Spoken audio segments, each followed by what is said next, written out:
বাবা অনুরাগ হোক বাবা। মন দিয়ে শোনো, এই কালীয় নাগের জন্ম কি করে হলো, কোথা থেকে এলো কালীয় নাগ? মন দিয়ে শোনো, এই কালীয় নাগ ছিল পুরাকালে একজন রাজা, যার নাম ছিল চন্দ্রধর রাজা। ওই রাজার হয়েছিল পেটে বেদনা, যন্ত্রণা, শূল ব্যাধি। বৈদ্য কবিরাজ বলল, রাজামশাই আপনার এই ব্যাধিটা ভালো করতে হলে কোনো ঔষধে ভালো হবে না, আপনি বরং দক্ষিণ দিকে চলে যান, দক্ষিণ সরোবরে দেখবেন একটা রাজহংস জলে খেলা করছে, আর আপনি যদি ওই ধরে ওর যদি মাংস ভক্ষণ করতে পারেন আপনার ব্যাধি ভালো হয়ে যাবে, ব্যাধি ভালো হয়ে যাবে। বেশ, রাজামশাই মনে মনে ভাবছে, আমি যে রাজহংসটাকে ধরতে যাব, আমি রাজবেশে যাব না, আমি একজন যোগীর বেশ ধরে যাব, আমি যোগীর বেশ ধরে যাব। যোগী আসে, যোগে যায়, যোগের খবর কেহ না জানায়, যোগের খবর রাখি যে জন রসিক জনা হয় সে জন। যদি কেউ যোগের খবর রাখে, যোগের খবরেই কিন্তু ভজন হয়, বিয়োগে ভজন হয় না। যোগে ভজন হয়, বিয়োগে হয় না, দেহের জোয়ার ভাটা হয়। যাক, এটা তত্ত্ব আজকে আর বলবো না।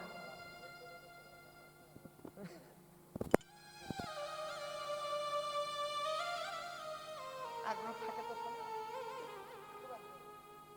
মন দিয়ে শোনো, তাহলে কি করা যাবে? ওই রাজামশাই একজন যোগীর বেশ ধরে হাঁটছে, আর রাজহংস যখনই দূর থেকে দর্শন করছে, ও বাবা একটা যোগী আসছে না, যোগী। আমার বহুদিনের মনের বাসনা ছিল আমি একটু যোগীর সঙ্গ পাব, একটু যোগীর চরণধুলি অঙ্গে মাখবো, কিন্তু আমাদের জন্ম থেকেই মৃত্যু পর্যন্ত জলের মধ্যে থাকতে হয়, যোগী পাবো কি করে? আজ একজন যোগীকে পেয়েছি, এই যোগীর চরণধুলি আমি অঙ্গে মাখবো, কিন্তু হাঁস তো জানে না যে আমার মৃত্যুর জমদূত এসছে আমাকে আনতে। হাঁস উড়ে উড়ে উড়ে উড়ে উড়ে উড়ে উড়ে উড়ে যেই ছদ্মবেশী মহারাজের কাঁধে গিয়ে বসেছে, মহারাজ সঙ্গে সঙ্গে হাঁসটাকে, একই মহারাজ,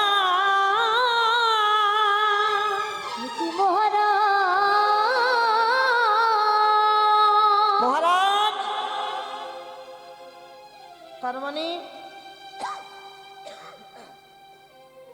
আপনি আমার সঙ্গে ছলনা করেছেন। শোনেন মহারাজ, আমাকে হত্যা করলে আপনার ব্যাধি ভালো হবে কি বলতে পারবো না, তবে আপনাকে নরক ভোগ করতে হবে, নরক ভোগ করতে হবে। হাঁস নয়ন ছল ছল করে মৃদু মৃদু বাক্যে বলছে, আচ্ছা মহারাজ আমাকে হত্যা করুন, আমি বাধা দেব না। আচ্ছা আমি যদি আপনাকে কোনো উপায় বলে দেই, আপনি আমাকে ছেড়ে দেবেন তো? বলুন, বল কি উপায় হাঁস?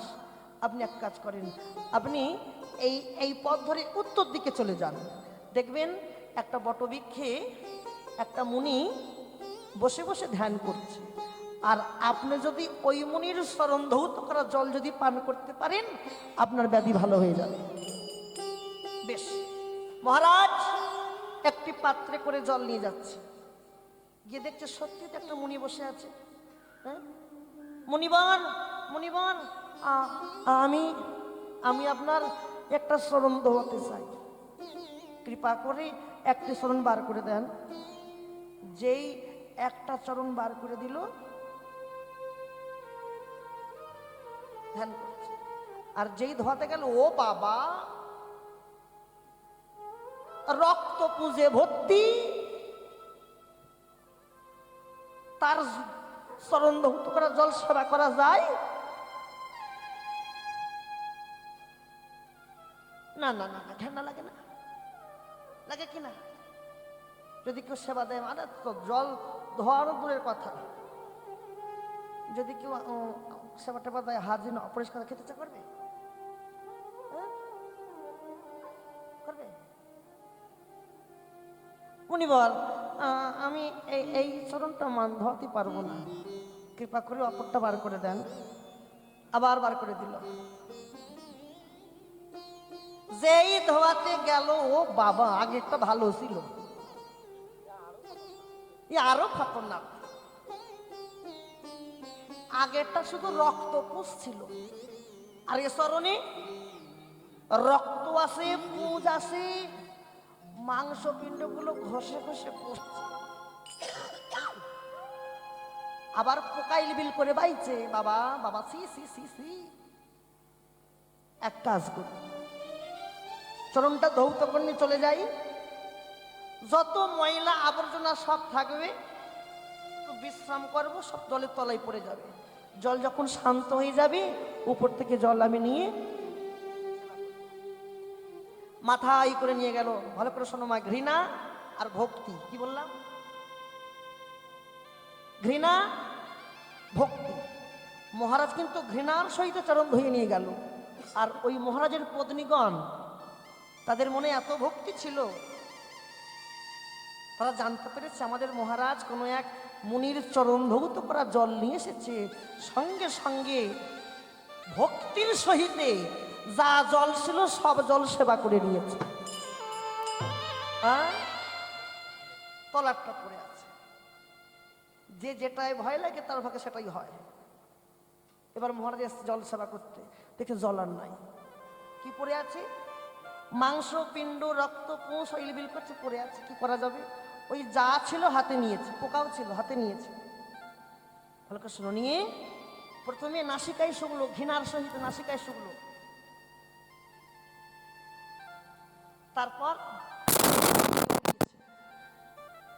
তারপর উদরে বুলিয়েছে। ক জায়গায় নিল? প্রথমে নাসিকায়, তারপর উদর, তারপর মস্তক। সঙ্গে সঙ্গে দৈববাণী হলো, মহারাজ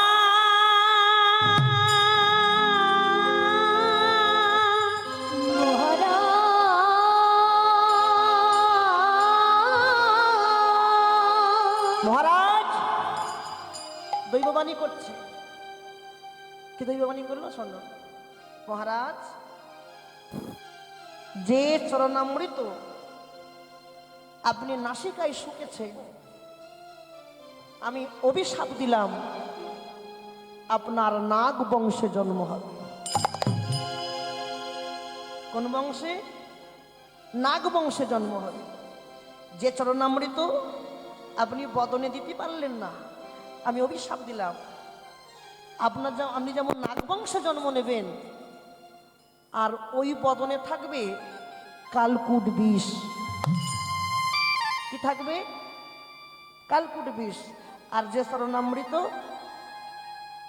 আপনি উদরে বলিয়েছেন, আমি উদরে যাব। যে চরণামৃত মস্তকে বলিয়েছেন, আমি মস্তকে যাব। মস্তকে গিয়ে আমি নৃত্য করব, আর নৃত্য করতে করতে আপনার নাগ জন্ম আমি ধন্য করবো। নিতাই গৌর হরি হরি হরি, নিতাই গৌর। আর দেরি নয়, এবার কই যাও? আচ্ছা আচ্ছা, বেশ বেশ বেশ, আর হয় না, হয়ে গেছে 10 মিনিট, অত লাগবে না, আরো ছেড়ে দিচ্ছি। এবার আর দেরি না করে, এবার কালিও তোর প্রত্যেকটা ফনাই ফনাই আমি নৃত্য করব। হ্যাঁ, এদিকে লড়াই হচ্ছে, আর ওদিকে আহা হা, দিবসে আধার গোকুল নাগর সঘনে কাঁপিছে ও মহি। হ্যাঁ, আজকে আধার দিবস হয়ে গেছে। আহা, একবারে সারা গোকুল আজকে আধার হয়ে গেছে, আধার। হ্যাঁ, আধার হয়ে গেছে। আজ পথে পথে সাপ দেখা যাচ্ছে, আজ মেঘে মেঘে ঘর্ষণ লাগছে। মহারাজ মহারাজ, আমি যশোমতী মা বলছে, আমার মনে একটা বড় বাসনা। কি বাসনা রানী? আমি একটু গোপালকে দেখে আসতে চাই। কেন? ও গোপাল কেমন করে খেলা করছে, মনটা বড় কু ডাকছে। দেখবেন, সন্তানে যদি অমঙ্গল হয়, আগেকার মনে জাগে। হ্যাঁ মাসি, মহারাজ আমি দেখে আসতে চাই গোপাল কেমন আছে। কেন?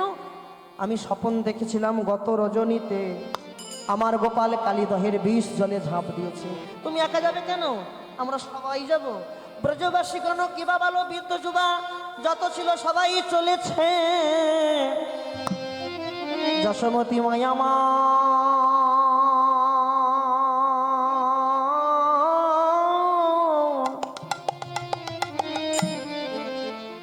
যখনই গিয়ে দেখছো শ্রীদাম সুদাম কাঁদছে, দাম বসুদাম বটু মধু মঙ্গল ধুলায় গড়াগড়ি যাচ্ছি, আর কানাই কানাই বলে ডাকছে, এই শ্রীদাম, আয় শ্রীদাম। যশোমতী মা ডাকছে, তোর এখানে সবাই আছিস, আমার গোপাল কই? বল বল গোপাল কই? কাঁদছিস কেন? কাঁদছিস কেন রে? ও, আমার গোপালের সঙ্গে বুঝে তো অভিমান হয়েছে। কেউ কোনো কথা বলতে পারলো না।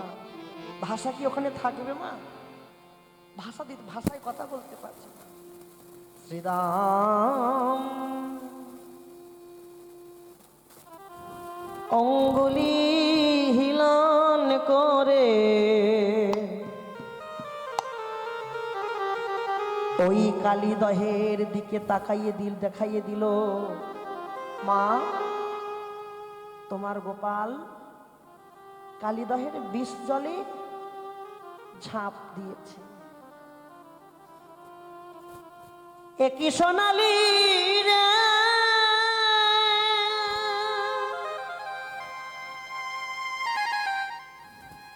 শ্রীদাম,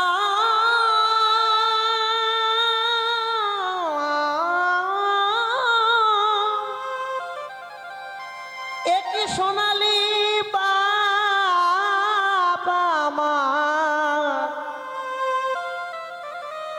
আমার গোপাল, গোপালে কি করল?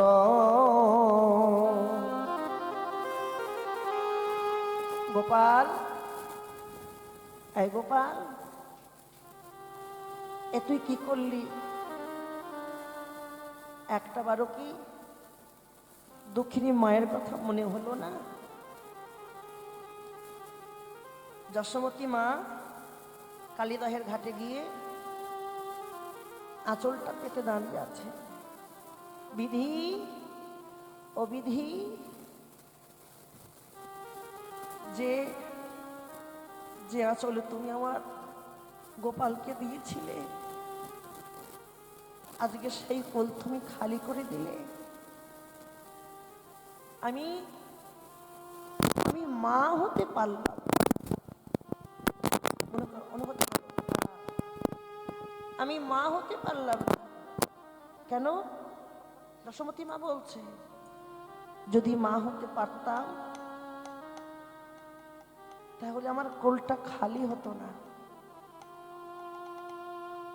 আজকে মা হতে পারি নাই বলে আমার কোল খালি হয়ে গেল।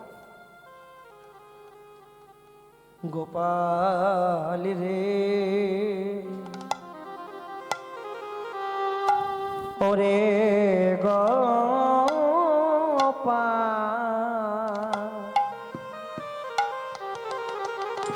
ফিরে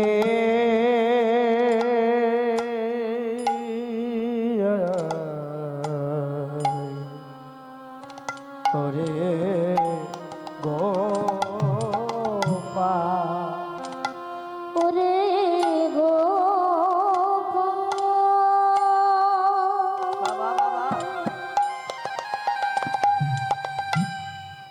ওরে গোপাল,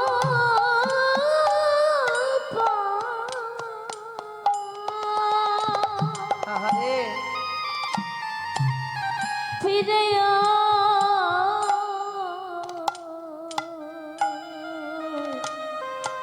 ওরে আমার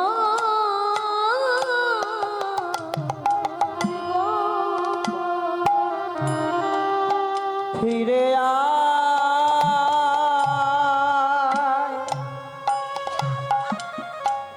ফিরে আয়,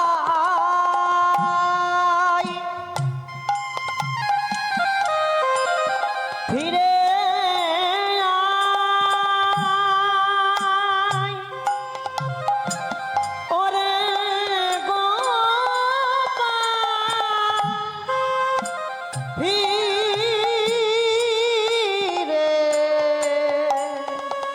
আয়।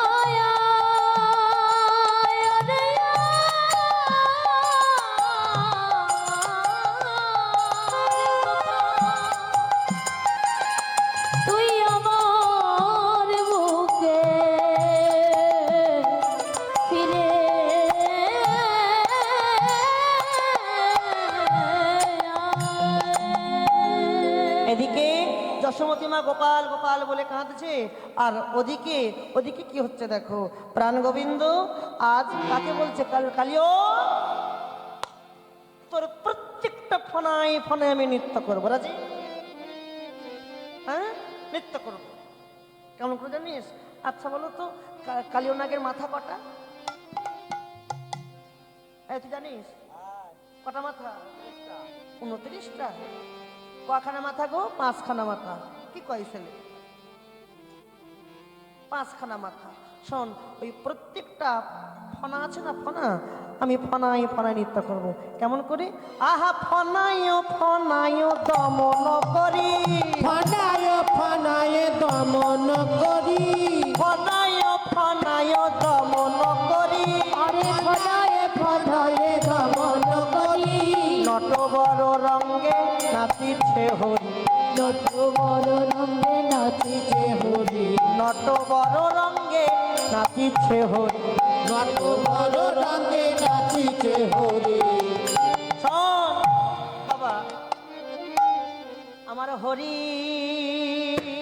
নাচিছে, হরি নাচিছে, আমার হরি নাচিছে, আমার হরি নাচিছে, কালিও নাগের মাথার উপর হরি নাচিছে, কালিও নাগের মাথার উপর হরি নাচিছে, কালিও নাগের ফনার উপর হরি হরি নাচিছে, কালিও নাগের মাথার উপর হরি নাচিছে, কালিও নাগের মাথার উপর হরি নাচিছে, কালিও নাগের মাথার উপর হরি হরি নাচিছে।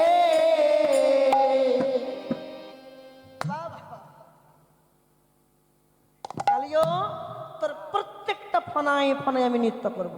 ও মায়েরা, মায়েরা, যদি কেউ ফনায় ফনায় নৃত্য করে, ফনার উপর কি খসে খসে পড়বে গো? কি খসে খসে পড়বে? বিষ? না না না, বিষ কেন খসে খসে পড়বে? বিষ তো থাকে, বিষ তো দেহের মধ্যে থাকে, মাথার উপরে কি থাকবে? ফনি মনি সবে পরয়ে খসি, হরি হরি সবে ফনায়ে খুশি, ফনি মনি সবে পরয়ে খসি, হরি হরি সবে ফনায়ে খুশি, নাগাঙ্গনা করে করয়ে সখী।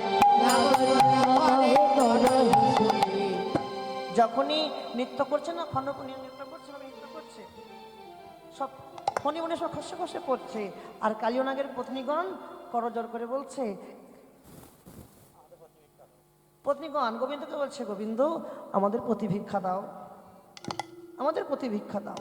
শোন প্রাণে গোবিন্দ কালিও নাগের পত্নীগণকে বললো, হে গোবিন্দ, আহা শোন, কালিও নাগ, ভগবান কালিও নাগের পত্নীগণকে বলছে, শোন শোন, তোদের প্রতি মহাপাপ। ওমা, এ কথা কে বললো? ভগবান। কাকে বললো? কালিও নাগের পত্নীগণকে বলছে, তোদের প্রতি, প্রতি মানে স্বামী, তোদের প্রতি মহাপাপী। কি বললে গোবিন্দ? তোদের প্রতি মহাপাপী। আর একবার বলো, তোদের প্রতি মহাপাপী মহাপাপী মহাপাপী মহাপাপী। এবার কালিও নাগের পত্নীগণ গোবিন্দকে চেপে ধরেছে, এই যে গোবিন্দ, তুমি যা বলেছো না, তোমাকে বিচার করে দিয়ে যেতে হবে। কি বিচার? শোনো, আমরা মানলাম আমাদের প্রতি মহাপাপী, মানলাম, কিন্তু গোবিন্দ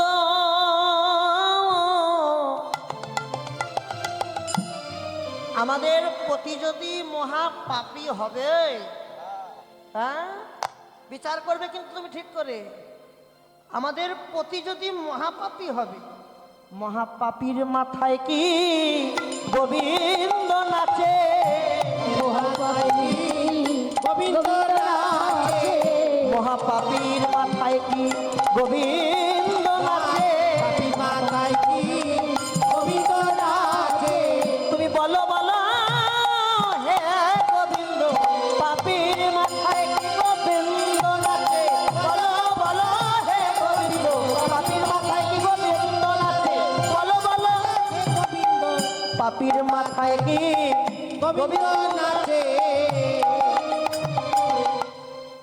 বিচার করে দাও। আমাদের প্রতি যদি মহাপাপী মানলাম, কিন্তু মহাপাপীর মাথায় গোবিন্দ নৃত্য করে কি করে? হ্যাঁ, কি করে নৃত্য করবে? ঠিক ঠিক ঠিক ঠিক। আচ্ছা বেশ, আমারই ভুল হয়েছে। ভগবান নিজের জালে নিজেই ধরা পড়ে যাচ্ছে। শোন কালিও, আর কথা বলবো না, আমায় তুই কিছু দে।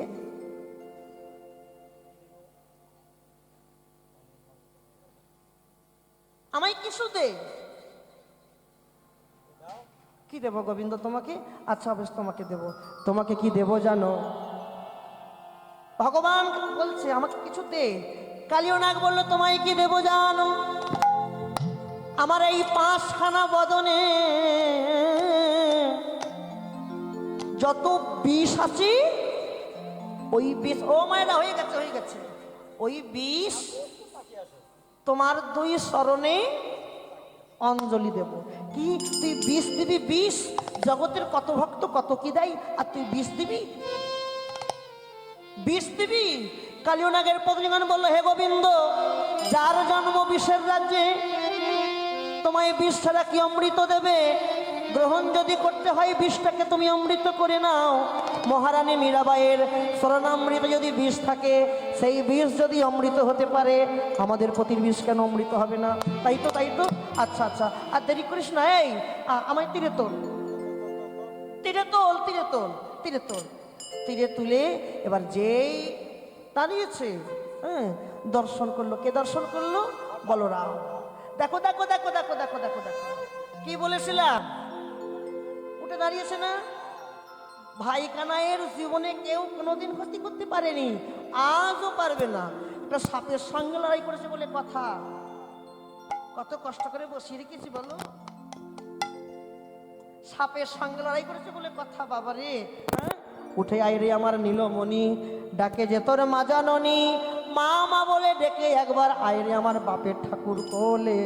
যশোমতী মা গোপালকে পেয়ে বড় আনন্দ হয়েছে। ভালো থাকবেন, সুস্থ থাকবেন মায়েরা। এখানে